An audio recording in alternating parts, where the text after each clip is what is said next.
Bienvenidos. Cuando hablamos del psicoanálisis, debemos definir que esta línea de pensamiento psicológica se desarrolla en paralelo a lo que fue el desarrollo de la fundación de la psicología experimental u objetiva, tal cual lo refiere el autor Martorell.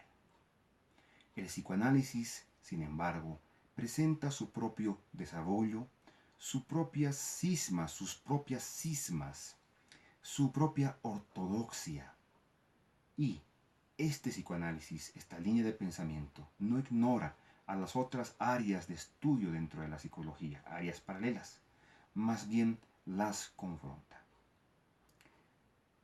Los adeptos al psicoanálisis fueron conocidos como personas muy apasionadas de su línea de pensamiento psicológico. Estos señores confrontaron cada vez que pudieron a aquellos psicólogos quienes pertenecían al área de la psicología experimental u objetiva. Confrontaron igualmente a psicólogos que pertenecían a otras áreas o líneas de pensamiento distintas al psicoanálisis e incluso llegaron a confrontarse entre sí. Podríamos mencionar a los psicoanalistas más tradicionales, más freudianos, versus los psicoanalistas dentro del movimiento nuevo o del neopsicoanálisis. A pesar de estas controversias, debemos rescatar, y Martorell lo señala, que el psicoanálisis ha tenido un impacto profundo, ha transformado de alguna manera el pensamiento del hombre del siglo XX en cuanto a cómo se entendió a sí mismo, en expresiones culturales, en expresiones incluso del lenguaje cotidiano. Claro está que la gente usa palabras de psicoanálisis, pero no llega a entender su significado real en un contexto psicoanalítico, fuera freudiano o de otro autor de esta línea de pensamiento.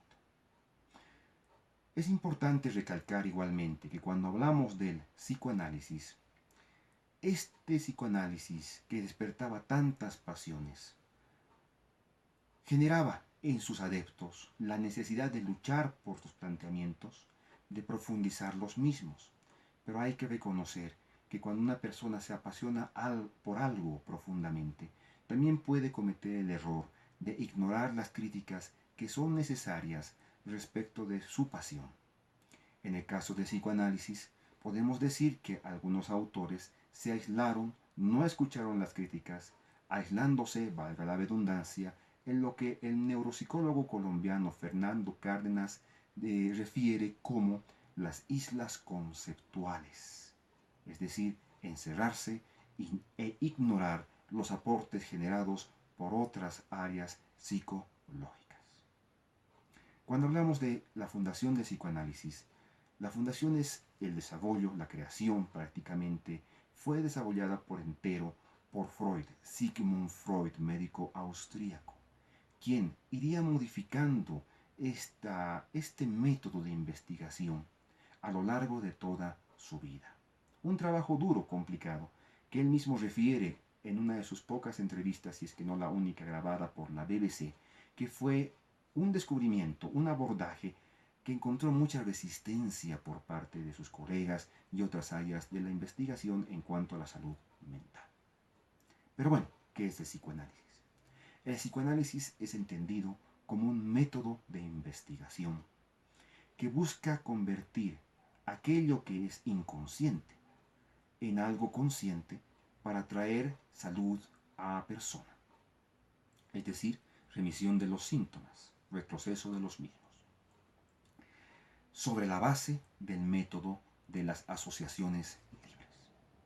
Además de ser un método de investigación, también es entendido como un método terápico-terapéutico, surgido inicialmente con la intención de llevar a cabo el tratamiento de los denominados trastornos neuróticos.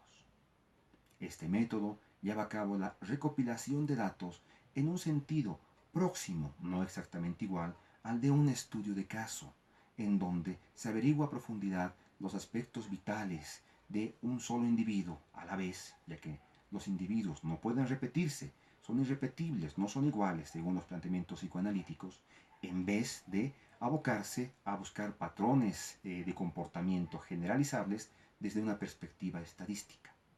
Es decir, que cuando hablamos, ¿no es cierto?, de la recopilación de datos, es con la finalidad, o son con la finalidad, de ser sistematizados para su utilidad en cuanto a la investigación y a la metodología, el abordaje terapéutico psicoanalíticos.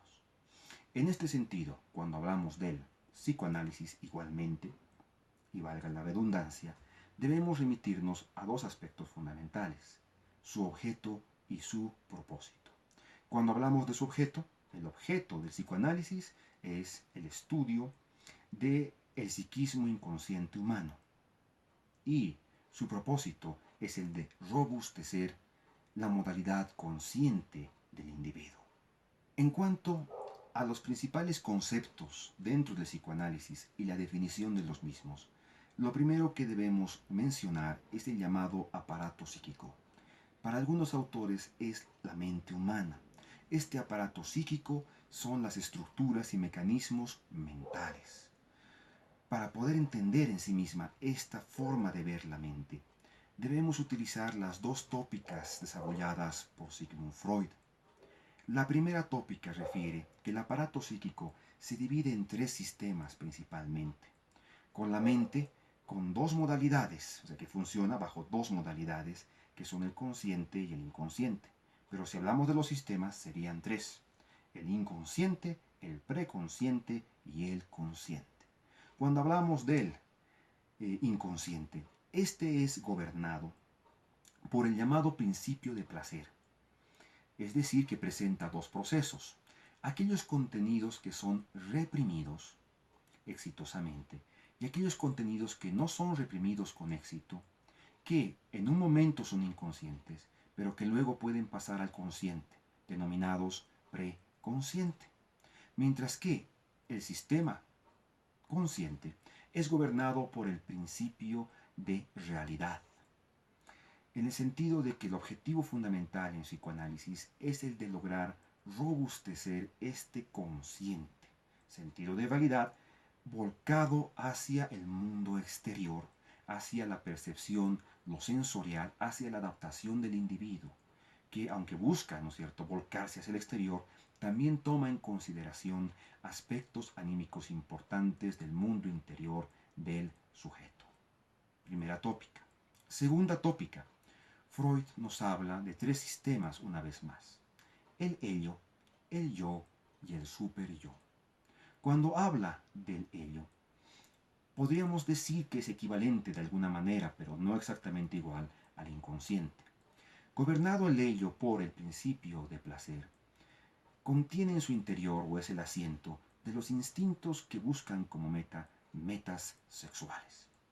Es como una caldera que está a punto de bullir, podríamos entenderlo, con impulsos, con aspectos caóticos del interior de la persona. Son contenidos de los cuales la persona no tiene idea, los ha de alguna manera olvidado. Cuando hablamos del yo, es el asiento del sentido común, de la razón, gobernado bajo el principio de la realidad.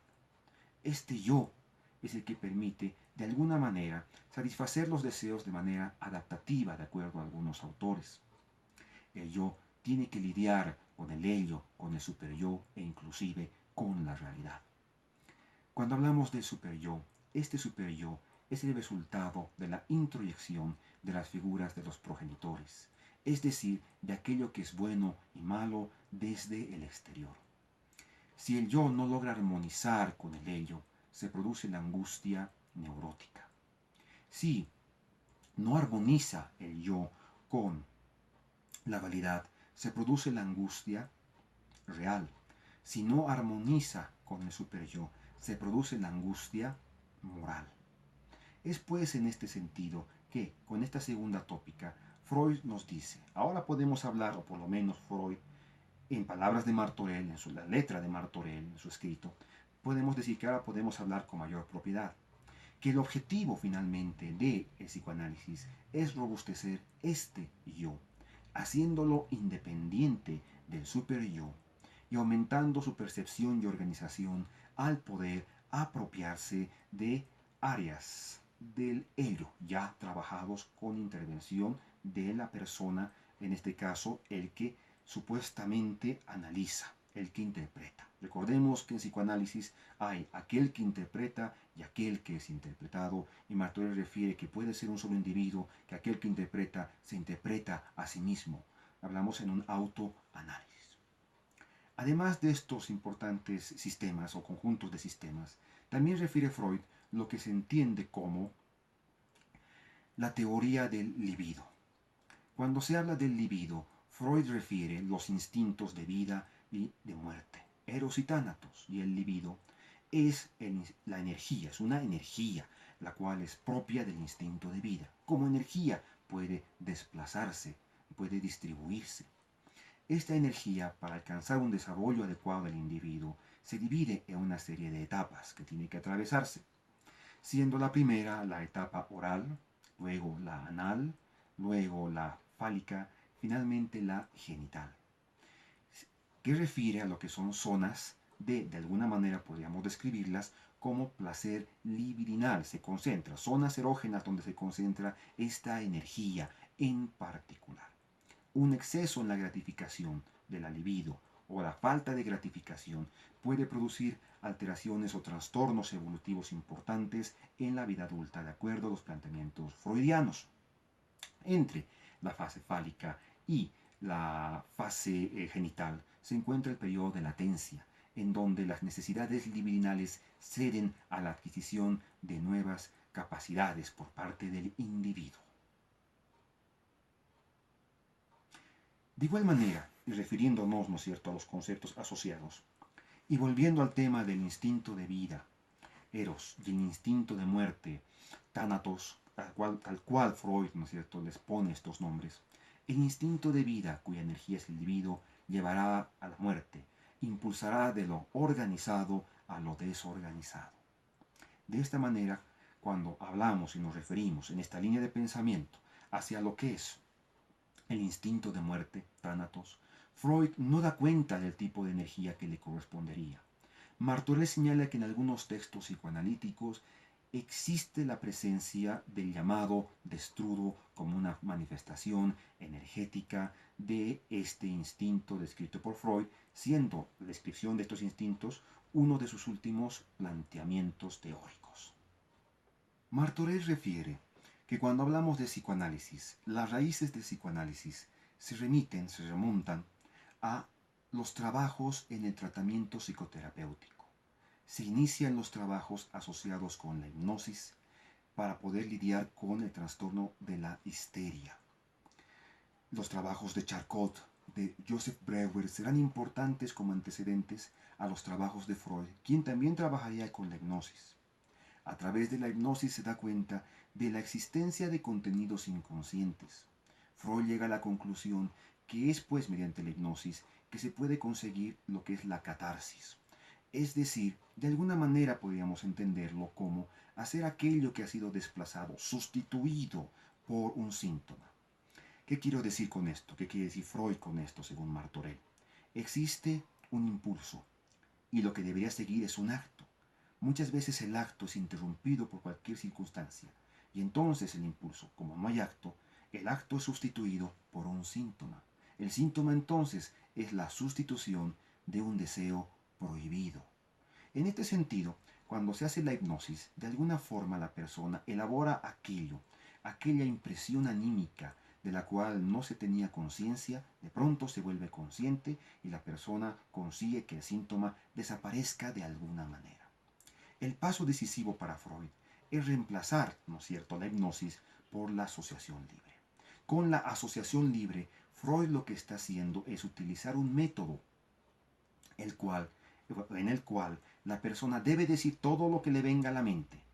Hablamos de asociación libre, pero Freud dice no es tan libre, debido a que toda ocurrencia que se da a la mente de la persona, sin que la persona lo reflexione, sin que la persona dude y lo participe el analista, ¿no es cierto? Todas estas ocurrencias serán determinadas por contenidos inconscientes. Pero la persona tiene que hacerlo sin reflexionar, ¿no es cierto? Una regla fundamental analítica. Es pues en este sentido, ¿no es cierto?, que A través, ¿no es cierto?, de estos datos, de las ocurrencias, más la interpretación del analista, se puede construir aquello que la persona había olvidado y con este proceso conseguir alcanzar que la persona supere el síntoma llegue a desaparecer en este sentido. A lo largo de este trabajo, Freud llega a la conclusión de que los pacientes generan resistencia, es decir, generan una represión. Surge su teoría de la represión y a partir de esta teoría Freud nos refiere, ¿no es cierto?, la idea de que de alguna manera el yo logra reprimir contenidos, quizás, ¿no es cierto?, por lo menos Freud lo afirma, de contenidos sexuales que son intolerables desde una perspectiva social o son intolerables o son repulsivos para el individuo en cuestión. Es interesante de analizar la historia, ¿no es cierto?, del psicoanálisis como una técnica terapéutica. Para Freud, un elemento fundamental en el abordaje, ¿no es cierto?, del tratamiento es la llamada transferencia. Pero si hablamos de la transferencia, debemos entender primero lo que se llama el complejo de Edipo. Freud llega a la conclusión, como hemos mencionado, de que el síntoma es una sustitución de un deseo, ¿no es cierto?, prohibido.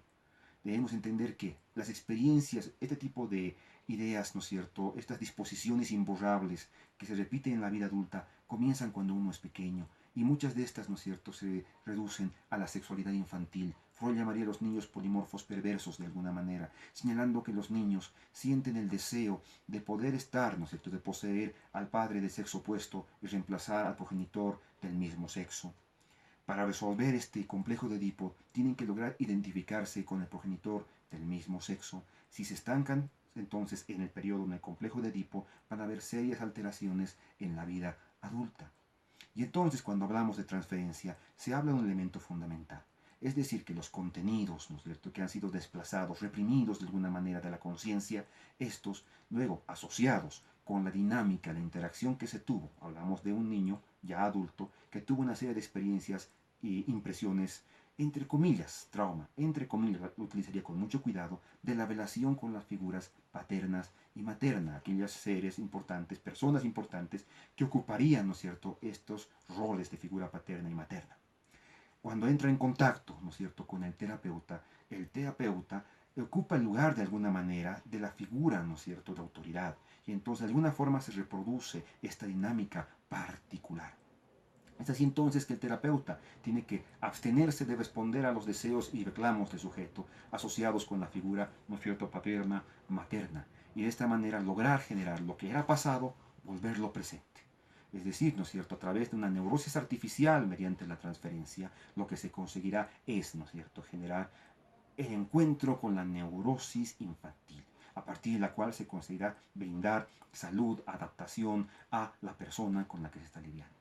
Finalmente, cuando hablamos del estudio que lleva a cabo Freud, debemos remitirnos también a los llamados actos fallidos, el estudio de los mismos, lapsus lingue, errores que la persona comete, que, según los planteamientos psicoanalíticos, si una persona se equivoca, el error de una persona, el acto fallido de una persona, es el discurso logrado para el analista, es decir, analizar aquellos lapsus lingües y errores. El ejemplo que se plantea en el libro es contundente.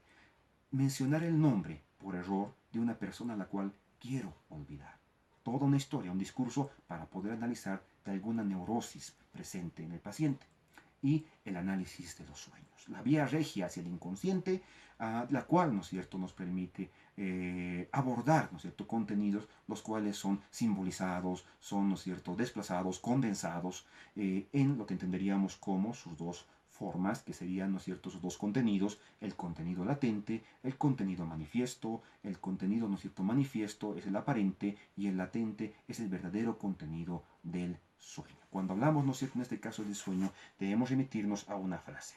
Y permítanme, ¿no es cierto?, decirla de forma sucinta. El sueño es una satisfacción disfrazada de un deseo reprimido.